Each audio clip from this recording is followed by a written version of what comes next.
ಜ್ಞಾನೋಕ್ತಿಗಳು 3ನೇ ಅಧ್ಯಾಯ ವಚನ 11-12. ಮಗನೇ, ಯೆಹೋವನ ಶಿಕ್ಷೆಯನ್ನು ತಾತ್ಸಾರ ಮಾಡಬೇಡ, ಆತನು ನಿನ್ನನ್ನು ಗದರಿಸುವಾಗ ಬೇಸರಗೊಳ್ಳಬೇಡ. ತಂದೆಯು ತನ್ನ ಮುದ್ದು ಮಗನನ್ನು ಗದರಿಸುವಂತೆ ಯೆಹೋವನು ತಾನು ಪ್ರೀತಿಸುವವನನ್ನೇ ಗದರಿಸುತ್ತಾನೆ.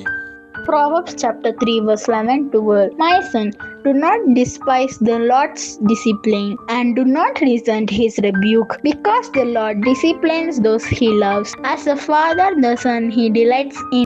नीति वचन अध्याय 3 वचन 11 और 12। हे मेरे पुत्र, यहोवा की शिक्षा से मुंह न मोड़ना, और जब वह तुझे डांटे तब तू बुरा ना मानना, क्योंकि यहोवा जिससे प्रेम रखता है उसको डांटता है, जैसे कि बाप उस बेटे को जिसे वह अधिक चाहता है।